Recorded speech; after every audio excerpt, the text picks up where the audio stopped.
जुळे सोलापूरला जोडणारा आसरा रेल्वे पूल रुंदीकरण गेल्या अनेक वर्षांपासून रखडल्याने महारेल प्रशासन आमदार खासदार यांच्या निषेधार्थ आसरा पुलावर संभाजी ब्रिगेडच्या पश्चिम महाराष्ट्र अध्यक्ष श्याम कदम यांच्या नेतृत्वाखाली बोंबाबोंब आंदोलन करून निषेध व्यक्त करण्यात आला। ओटगी रोड आणि विजापूर रोडला जोडणारा महत्त्वाचा आसरा पूल अरुंद असल्याकारणाने वेळोवेळी वर्दळीमुळे ट्रॅफिक जामचा प्रश्न उद्भवत होता। तसेच या पुलावर अपघात होऊन 4 जणांचा बळी सुद्धा गेला होता। जुळे सोलापूर भागात अनेक नवीन नागरी वसाहती व लोकसंख्या कित्येक पटीने वाढल्यामुळे या आसरा पुलाचे रुंदीकरण होणे अत्यंत गरजेचे होते। तसेच ओटगी रोड ते विजापूर रोड हा रस्ता मॉडेल रस्ता होणे अत्यंत गरजेचे आहे, तरच या भागातील वर्ग व वाहतुकीची कोंडी कमी होण्यास मदत होणार आहे।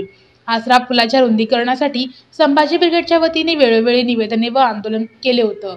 केंद्रीय वाहतूक मंत्री नितीनजी गडकरी यांच्या प्रयत्नांनी 2023 मध्ये आसरा पूल रुंदीकरणाच्या कामाला मंजुरी मिळून सुमारे 35 कोटींचा निधी सुद्धा प्राप्त झाला होता।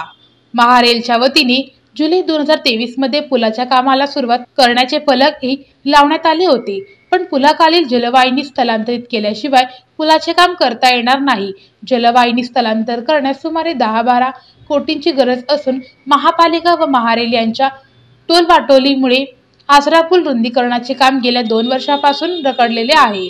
त्यामुळे प्रशासनाला व लोकप्रतिनिधींना जाग आणण्यासाठी संभाजी ब्रिगेड व नागरिकांच्या वतीने बोंबाबोंब आंदोलन करण्यात आले।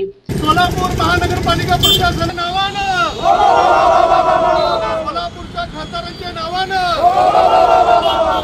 रेल्वे प्रशासनाच्या नावानं, महानगरपालिका प्रशासनाच्या नावानं, पालिका प्रशासनाच्या नावानं, आमदारांच्या नावानं, खासदारांच्या नावानं, महारेलच्या प्रशासनाच्या नावानं, आमदाराच्या नावानं, सोलापूर आयुक्तांच्या नावानं, महारेल प्रशासनाच्या नावानं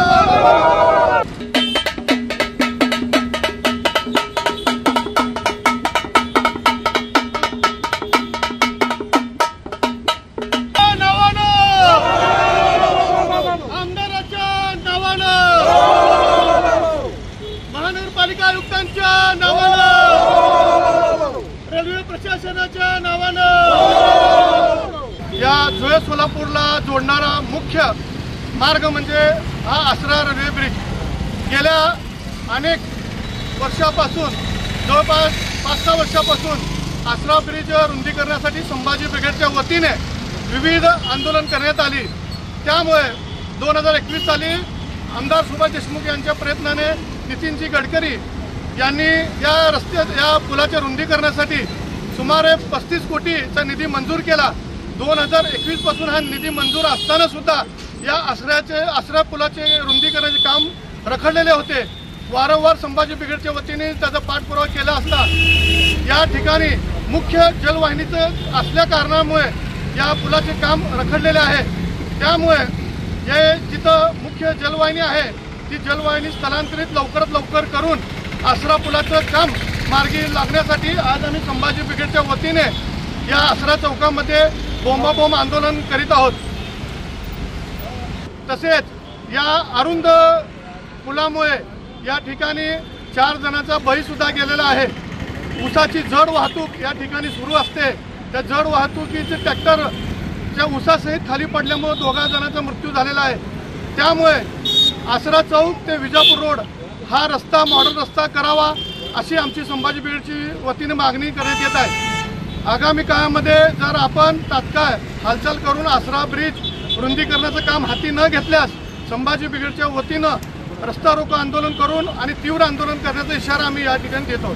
आसरा पुलावरती नेहमी वारंवार ॲक्सिडेंट असतात। रस्ता रुंदीकरण कमी असल्यामुळे आजपर्यंत करतो म्हणून गेले 4 वर्ष झाले नादी लावले। इथे 4 वर्षात 4 मेले, गाड्या पलट्या होतात, ऊसाची गाडी पलटी होती, येण्या जाणाऱ्यांच्या रोज 1-2 ॲक्सिडेंट असतात। त्याला कुणी बघणार नाहीत।